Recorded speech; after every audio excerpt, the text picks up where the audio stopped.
पहला सवाल मीटिंग करके निकले हैं, क्या कुछ तैयारियां हैं आपकी? नहीं, आज हम सभी अपने जिलाध्यक्षों के साथ आप लोगों की समीक्षा बैठक हमने रखी थी और सभी जिलाध्यक्षों को हमने सुना कि उनका क्या कहना है, नहीं कहना है, आगे की रणनीति कैसे बनाया जाए, इस पर चर्चा हुई। चिराग पासवान ने आपकी पार्टी को पार्टी मानने से इनकार, मतलब एनडीए का हिस्सा मानने से इनकार कर दिया है। नहीं, खूब सुर्खियां बन रही हैं। वो भाजपा में तो ज्वाइन नहीं किए हैं कि भाजपा के प्रवक्ता वो बन रहे हैं, लेकिन एक विचारहीन पार्टी के जो भी कहे उससे हमें कोई मतलब नहीं है और हम लोग अपना संगठन है। अभी देख लीजिए, सभी जिलाध्यक्ष यहाँ हमारे उपस्थित हैं और सभी 38 जिला में हमारा संगठन बहुत मजबूती से है और आगे का किस तरीके से हम लोग स्ट्रैटेजी हमारी रहेगी, उस पर हम लोग चर्चा कर रहे थे आज।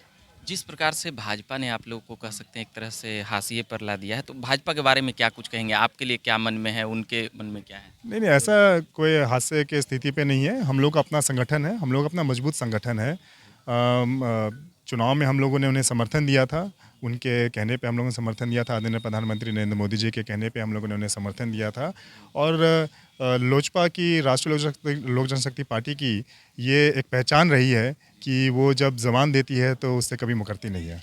पर ये खबरें बहुत बन रही है कि अब एनडीए में रहेंगे ये, मतलब पशुपति पारस या प्रिंस राज, या किधर रहेंगे, इसका खूब खबरें बन नहीं, रही कहाँ भी जहाँ है वहाँ है। हैं।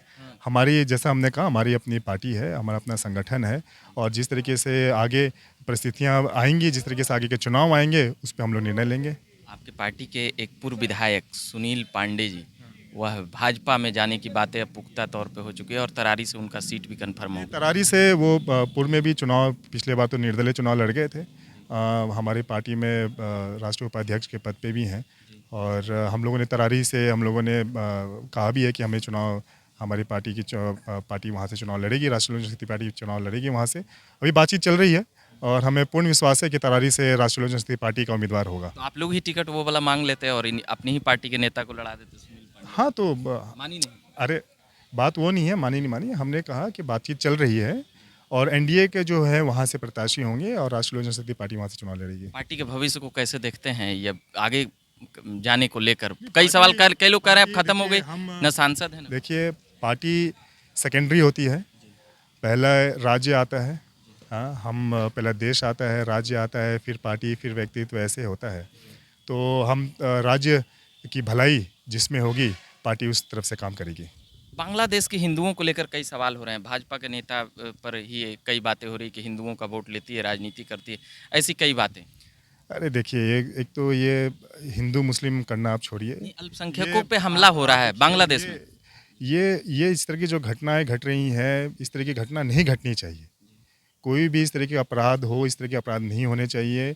हिंदू मुस्लिम हम लोग एक राष्ट्र हैं, सभी आपस में भाई हैं, इस तरह की बात नहीं होनी चाहिए। बंगाल में डॉक्टर के साथ जिस प्रकार से बर्बरतापूर्वक रेप करके मतलब मार डाला गया, उसको लेकर खूब ये प्रोटेस्ट हो देखिए, रहा है, इस क्या पे क्या ममता बनर्जी पे क्या? बिल्कुल प्रोटेस्ट होना चाहिए। इसके खिलाफ बिल्कुल धरना प्रदर्शन होना चाहिए। जिस तरीके से आक्रोश जनता में है, इस तरीके से अगर डॉक्टर इसमें सुरक्षित नहीं है और कहीं कोई काम नहीं कर सकता है, तो ये ज़रूर साबित करता है कि वहाँ प्रशासन, वहाँ की सरकार विफल रही है। तो ये बात कर रहे थे हम अभी प्रिंस राज जी से। बाकी आप झकास भारत पर बने रहिए। मेरा नाम रविकांत हुआ, धन्यवाद।